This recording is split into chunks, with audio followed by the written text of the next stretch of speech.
Well, I guess there's some really big news in the crypto space today. It looks like BitBoy Crypto has been kicked off of his own show and there's a coup among his constituents. Here's their official announcement. Hello. Yesterday, BJ Investment Holdings, the parent company of Hit Network, took decisive legal action in removing Ben Armstrong from the company, and specifically the BitBoy Crypto brand. This is a difficult decision, is a culmination of a prolonged effort to help Ben during his relapse into substance abuse, as well as reconcile the emotional, physical, and financial damage he has done to the employees of Hit Network and the BitBoy Crypto community. The Bit Squad deserves better, and we're going to get through this together. We wish him the best and regret that it has come to this and are hopeful for the future of BitBoy Crypto. Hit Network is committed to empowering creators, and we will continue to do that every day. Before I say anything else, as a former addict, I just want to say I hope that he gets well and I hope he gets the help that he needs. It's really rough going through some addiction, and I'm sorry that he had a relapse, and I do feel bad for his family and all the coworkers that he's been letting down. It's really hard to get off of hard substances, and I know this bear market has hit a lot of people differently than it's hit other people. And while I'm not personally a big fan of Ben Armstrong, I do hope that he gets better, because I know how fast these things can screw up your life, and I wouldn't wish that on anybody. When I first got into cryptocurrency, I used to watch BitBoy Crypto all the time, and I actually thought it was pretty entertaining, but then I kind of had a feeling that maybe he was starting to get back onto some drugs because I had heard that he used to do methamphetamines. And he said that he was a recovering addict, but you could start to see him acting more and more manic and doing crazier and crazier things. And he would sweat a lot on his show and just kind of scream and act really crazy. And I didn't want to jump to conclusions, but to me it seemed pretty obvious that there was something going on. I remember at the top of the last bull market, he was working out and he was always talking about how he had reached a new bench press record and stuff like that. And it seemed like things were going really well. But then when the bear market hit, I saw things start to change a little bit. And it kind of all started whenever he decided to sue this guy right here, Atozi. And he kind of popped off and went crazy on Anthony Pompliano's show, screaming at him and acting a fool. I'm just saying, we are the most transparent channel. If people rake us over the coals for things, we do what we say that we do. And you're over here saying that I shill coins, and that yesterday you were saying, like, we just go and we say, go buy this, and then we sell bags. Never in the history of this channel have I done that. Not one time, not one single time have I ever. There was a lot of rumors and speculation that he was just bringing in as much money as he could, and he was scamming his audience by shilling a bunch of crap tokens and just basically getting paid to mention all of these things on his show.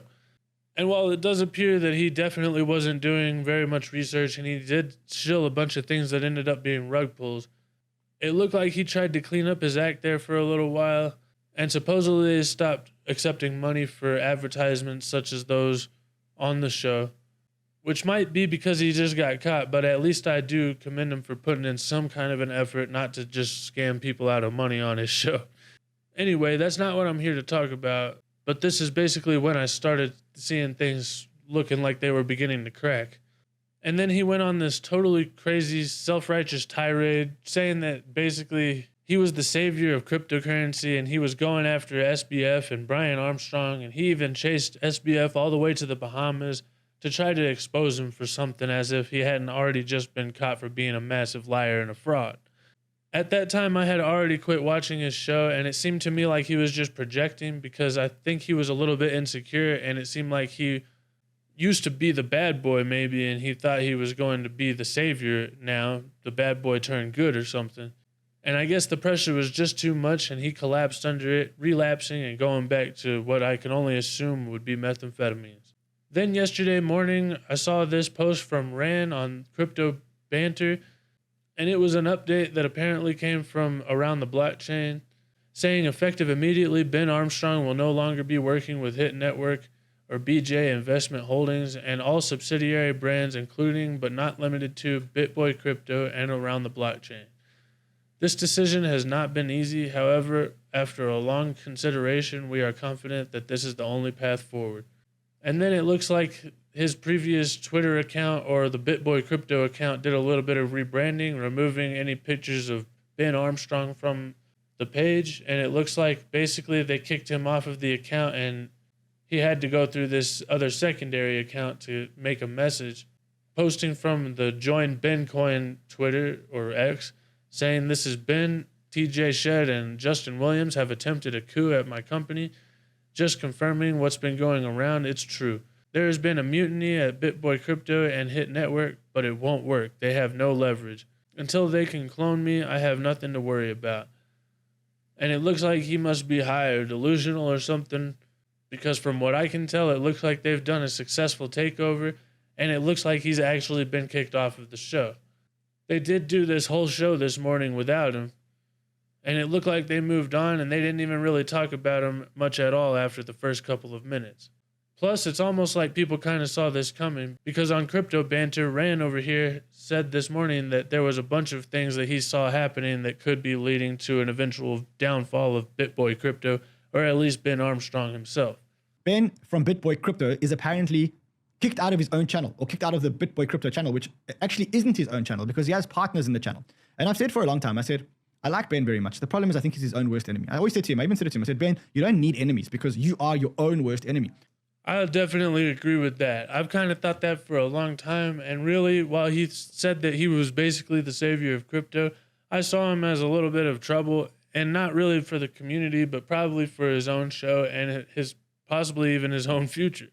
I also said that when he got involved in Ben Coin, that this was going to be the beginning of the end because he started doing, look, he's done stupid things for a long time, but when he started shilling this coin and spending more time worrying about this Ben.eth coin, I said he was going to lose the grip on his channel. And you can see that if you look at the views on his channel, let me show you the views on his channel. You can see. Now, I know all crypto channels have taken a bath. I know that. But the views on his channel have gone down a lot. A hell of a lot. You know, he used to get 100, 150,000. This is for a channel with like 1.45 million subscribers doing 20,000 views. Yeah, him trying to show this Ben coin really just seemed like an unhinged idea to me.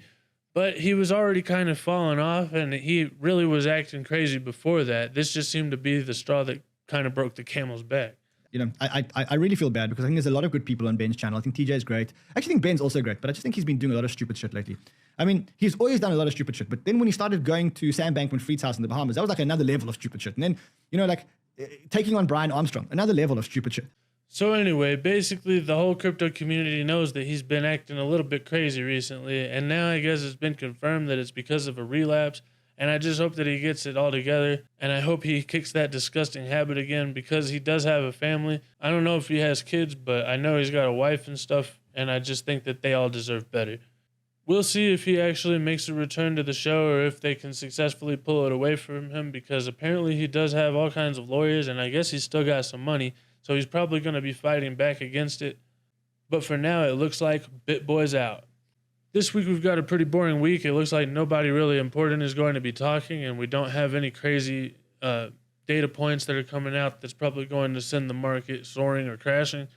We do have core PCE coming in later this week on Thursday, which is something that the Fed looks at to see if inflation is coming down. But I don't really think this is going to be a market mover or anything that's going to excite anybody. And next week, we do have Labor Day, so pretty much we're just going into a slow weekend. However, the very first Bitcoin BlackRock spot ETF deadline is coming up on the 2nd, which is actually Saturday. And as this says down here, dates are estimates and deadlines, so they may come earlier. And with it being Saturday and it actually being a long weekend with the Labor Day coming up on Monday, I wouldn't be surprised if this decision is pretty much already made by Friday. And if it does get approved, then obviously it's going to send us shooting to the upside. But if it's declined or if they actually don't say anything by Friday, then on Saturday they're going to say that it's been pushed back until October. And that could actually send Bitcoin for another leg lower here, or at least to the bottom of this range at about $25,000. If we do break down below about $25,000, or this green line right here on the chart, then I don't think it's going to be looking very good, obviously, and we could be coming back down to about $20,000 or $21,000, which is coincidentally back here where that CME gap was that I was talking about for quite some time.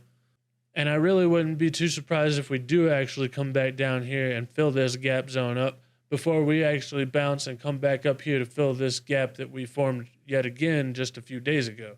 So really, I probably expect it to be pretty boring until we see a final decision on that deadline for the Bitcoin BlackRock ETF. And if it is declined, then maybe we'll be coming back down to fill this gap. But don't worry, because we usually do fill these gaps and we just have another one here above us, meaning that it could even be a quick flash crash or a wick down here before we bounce and ultimately begin the parabolic phase of the next bull run. And if you want to know when that's going to happen, then you can look at my last video. There's going to be a link somewhere around here. And there might just be a few more weeks to go, so you don't want to miss it. Let me know what you guys think in the comments. Has Ben Armstrong officially gone off of BitBoy crypto for good? And if so, do you actually think it's going to be an improvement for the channel, or do you think that this is just the beginning of the end for the whole network? Either way, don't forget we got new videos Monday, Wednesdays, and Fridays, and there's always early access on X. And if you want real-time updates, you can find them in my free Discord, link down in the description. And to show support, you can find my gear over at onlygoodcrypto.com. Don't forget to like and subscribe or follow on X, and most importantly, don't forget to have a wonderful day. Thank you so much for watching, and I'll see you next time. Bye.